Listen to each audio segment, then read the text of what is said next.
What's up, you guys? Coasters Beasto 9 here, back to do another video. I know it's been about a week and a half since my last video, which was my Jeepers Creepers 3 review. I do apologize for the wait. I want to thank everybody first and foremost for just the amazing response to my Jeepers Creepers 3 review videos. I gained a lot of subscribers. A lot of people commented, liked, shared their opinions, whether they agreed or disagreed with me. I really appreciate it. From the bottom of my heart, guys, thanks. And so I thought I'd give you guys another video.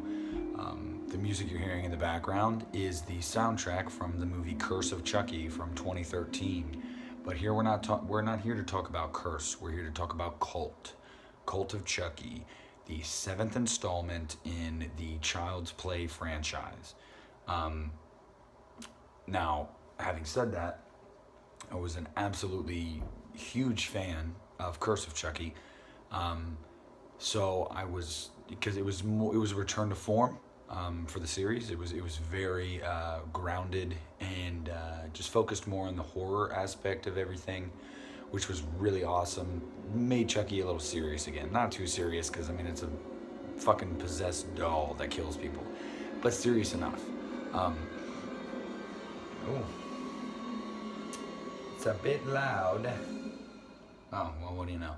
Anyway, so I want to talk about Cult of Chucky.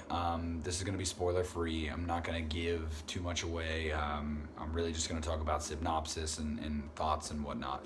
So basically, Cult of Chucky picks up 4 years after Curse of Chucky. And Curse of Chucky, at the end of Curse of Chucky, if you've seen it, you know what happens. Nika is institutionalized and blamed for the murders of her family members. And so Cult of Chucky, she's in an institution. She gets I don't know what you would, well, transferred to a medium security instead of a maximum security institution after 4 years. And there, everything starts to unravel again. You've got Nika struggling with I don't know, she has admitted to herself and tried to convince herself that Chucky wasn't real. It was a figment of her imagination and she committed the murders. But when her therapist or doctor or whatever you want to call him brings a good guy doll by the name of Chucky into their sessions to try to help her get over her fear, or maybe not necessarily fear, but her coping mechanism, her mask, so to speak, things start to unravel. Long story short, as anybody in the world could predict, people start dying. People start blaming Chucky. Nika starts to really remember and go, you know what? I'm not insane. There really is a possessed doll running around killing people. And that's really her storyline in this. But there's a lot more to it. You've got the return of Jennifer Tilly's character, and but it's Tiffany in the body of Jennifer Tilly, as we know from the end of Seed of Chucky. You've got the return of Alex Vincent playing Andy Barclay again, a decent role in this. I wouldn't necessarily say, you know, one of your two main characters, but he's definitely a sizable supporting role in the movie, and his acting now, you know, I mean, it's not bad, but it's not Oscar worthy. You're not going to be like, wow, Alex Vincent really wowed me with that performance. But I mean, he did a decent job, and his story, his plight, it makes sense. It flows with the story of, it flows with the film. It fits.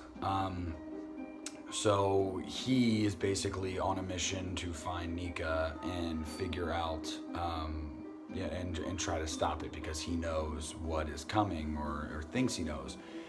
But as we come to find out, none of us know what's coming.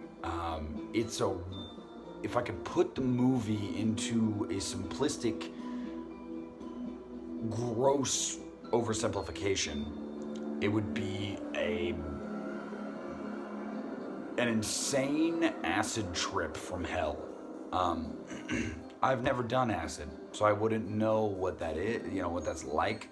But the way it's depicted, and some people that have said they've done it, you can kind of, I don't know. Like I said, it's a gross oversimplification. But the fact of the matter is, the movie is like an LSD trip from hell, or acid trip from hell, whatever you want to say.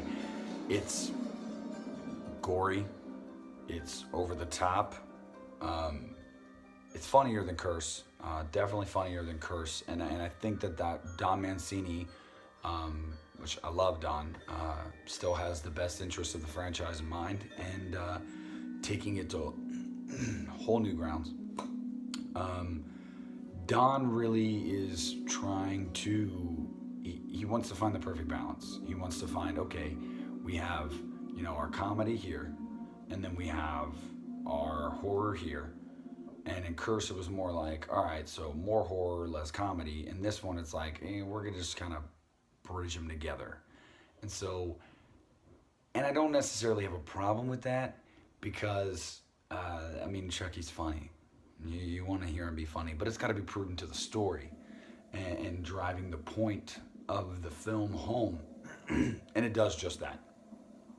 So not really going to get, like I said, not going to get into spoilers or anything, but Chucky shows up, as I said, to the asylum. Chucky or Chucky's? Anyway, and you find out there's a much bigger plan in Charles Lee Ray or Chucky's mind.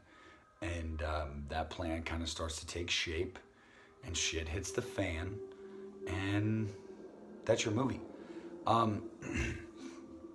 The first half of the movie, 45 minutes of the movie or so, feels like a very grounded, Kubrick-esque thriller. Very Hitchcockian almost as well. It's a thriller. It's a slow burn kind of. It's very very set driven, very aesthetically pleasing. And then you get into the second half of the movie in the final half hour or so, and it's just batshit crazy. Throw stuff at the wall and see if it sticks. For the most part in this movie, it sticks. Was I as big of a fan of this movie as Curse? No. But it's not a knock on the movie. It's a very good movie, but Curse of Chucky really reset the bar. It was almost like a complete do-over. So, you put it right there with Child's Play, in my opinion. So this is like a sequel to The Blueprint almost. And sequels are almost never as good. But it's a very enjoyable movie. Good acting all around, for the most part. Great fucking kills. Brad Dourif's hilarious as Chucky, and there's some really, really fucked up scenes that I'm not going to get into in a non-spoiler review, but really fucked up scenes.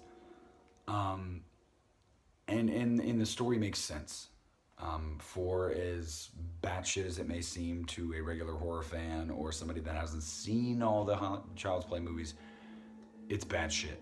But for somebody that has, it's not. It makes sense. Doesn't mean it's any less off the wall.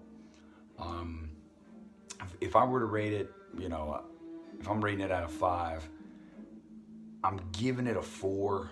I was leaning probably more towards a 3.5, but it's got such great rewatchability. It's just so fun. I want to go with a 4. If you guys want me to do a spoiler review of the movie, I totally will. So again, just like the Jeepers Creepers 3 thing, comment on it. Let me know that you want me to do a spoiler review, and I will do it. But if you don't want to know any spoilers and you just want to go, okay, what can I take from this video? Bottom line, decent overall acting, great kills, hilarious, fucking crazy, takes the franchise into new ground, makes you rethink your life for watching this movie. Bit of an overstatement, but that's the point. So you're going to have an amazing time with the movie. It's super fun. So I would say check it out. Please comment, like, subscribe, share. I appreciate everything you guys do. I appreciate you sticking with me. More to come.